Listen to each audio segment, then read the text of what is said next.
तर आलेले आहेत आजच्या दिवशीचे ओपनिंग वोटिंग ट्रेंड्स. या ट्रेंड्सनुसार कोण आहे पुढे आणि कोण आहे पाठी हे जाणून घेऊया. तर घरातून बाहेर जाण्यासाठी 6 लोकं नॉमिनेट आहेत आणि 6व्या नंबरवरती आहे आयुष. आयुषचा अजिबात सुद्धा गेम नाहीये.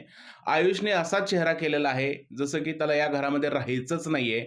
म्हणून तो गेम सुद्धा खेळताना दिसत नाहीये आणि लोकांना सुद्धा तो आवडत नाहीये. म्हणून सगळ्यात जास्त कमी वोटिंग आयुषला झालंय. नंबर 5 वरती इकडे आहे प्राजक्ता शुक्रे.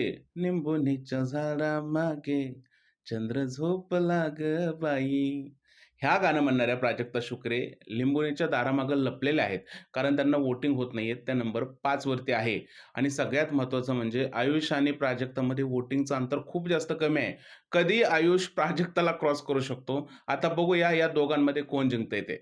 आता नंबर 4 वरती आलेले आहेत सचिन कुमावत. ते स्वतः बोलत आहेत, की घरामध्ये ते खूप जास्त एंटरटेनमेंट करतात आणि महाराष्ट्र त्यांना खूप जास्त सपोर्ट करतोय. असे बोलणारे कुमावत जे आहेत ते आता नंबर 4 वरती आहेत. तर 3 वरती आहे करण सोनवणे. हां, करण सोनवणे ज्याचा गेम बाल्कनीपुरता मर्यादित आहे. सोनवणे वहिनी निंबोनीच्या झाडामागे चंद्र लपला गं बाई यांच्याशी गप्पा मारत असतात. त्यांचा गेम डोक्यामध्येच चाललेला आहे. म्हणून प्रेक्षकांनी त्यांना डोक्यामध्ये ठेवलंय आणि आता सध्या नंबर 3 वरती ठेवलेलं आहे.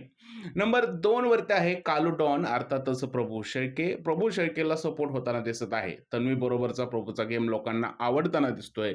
तो नंबर 2 वरती आहे आणि 1 नंबरवरती आहे राकेश बापट. जी हां, राकेश बापट हा 1 नंबरवरती आहे. म्हणजे घरामध्ये झोपण्याचे रेकॉर्ड तोडलेले असोत किंवा घरामध्ये काही न करण्याचे रेकॉर्ड तोडलेले असो, तरीसुद्धा हे 1 नंबरवरती आहेत.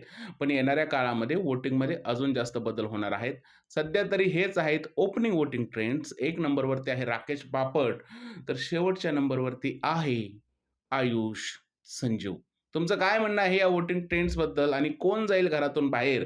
प्लीज मला कमेंटमध्ये सांगा. व्हिडिओ आवडला असेल तर त्याला लाईक करा, शेअर करा. चॅनलला सबस्क्राईब करायला विसरू नका. भेटूया पुढच्या व्हिडिओमध्ये. तोपर्यंत जय हिंद, जय महाराष्ट्र आणि भारत माता की जय.